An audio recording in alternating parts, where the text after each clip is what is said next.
Communication is always vital when competing in tournaments. Winning a match requires perfect coordination. You cannot win by yourself. Raid Call. Communication for winners. Okay guys, welcome to my usual crappy guides of I can't think of anything that would make what I'm talking about interesting, so have arena footage. I did specifically choose this game because it's a comp with enough CC to actually like make me overcap on energy, and you can see just sort of like how much haste I use because, well, if I don't choke to death before I finish this video, I'm just going to talk about like stats and other such things. Anyway, first off, as far as stats go, 3% hit, 3 to 6% expertise, depending on like what you want. Generally 6. It's to keep casters from parrying you. Actual expertise cap is like 50 fucking some percent or 100%. So die by the sword. Warrior parry retaliation thingy doesn't stop you, but that's like not physically possible. So you know, stuff. Melee are always gonna like dodge and parry stuff, so it sucks. But anyway, as far as actual stats go, the biggest thing I get asked is like crit versus mastery and haste, and things like that. So I will do my best to explain them. Personally, I think it goes crit over X amount of haste. Generally, I think I have like 6 to 7-ish, just because I don't like being energy capped. And then the rest being in mastery. So it probably looks like I'm just randomly reforged. I did specifically just like start reforging to haste until I felt that I wasn't energy starved or capped too much. So that's the logic behind that. It could change for you if you don't want any haste and just want more mastery. It's entirely possible, but it's just a preference thing. So anyway, those two aside, crit versus mastery, and I'm going to explain this one.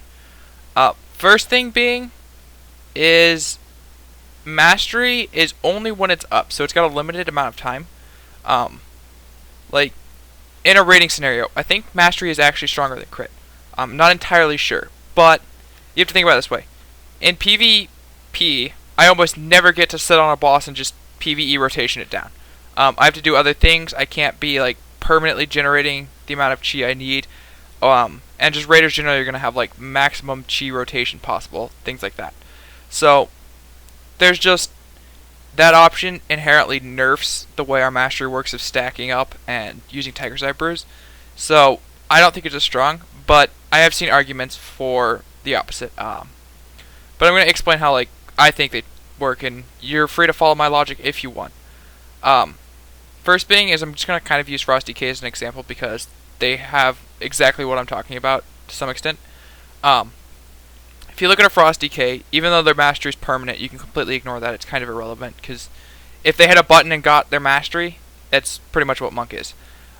If they had a Frost Strike crit, mastery becomes inherently the best stat in the game because it's already going to crit. If you have 100,000 crit rating and permanently crit every GCD versus 0% crit, your Frost Strike's going to crit either way. So the stat just becomes completely useless. Monks don't have that option of knowing that damage is going to come, so you just sort of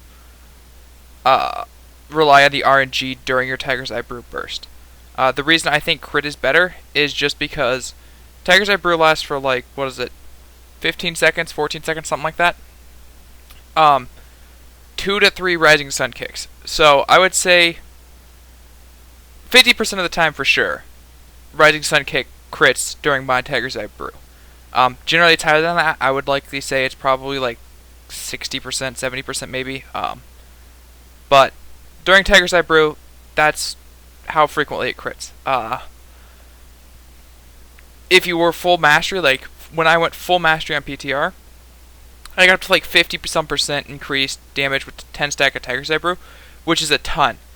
And I had like 12% chance to crit. So if 1 out of 10 Tiger's Eye Brew Rising Sun kicks crit, it would do like upwards of 200k damage.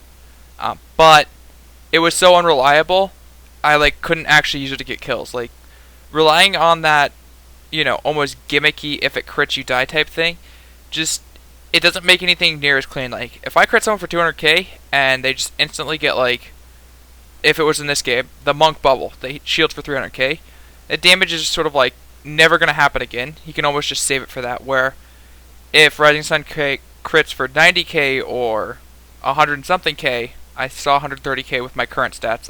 You could go to my armory and see exactly what I'm at, and you see 130k with whatever amount of mastery I had.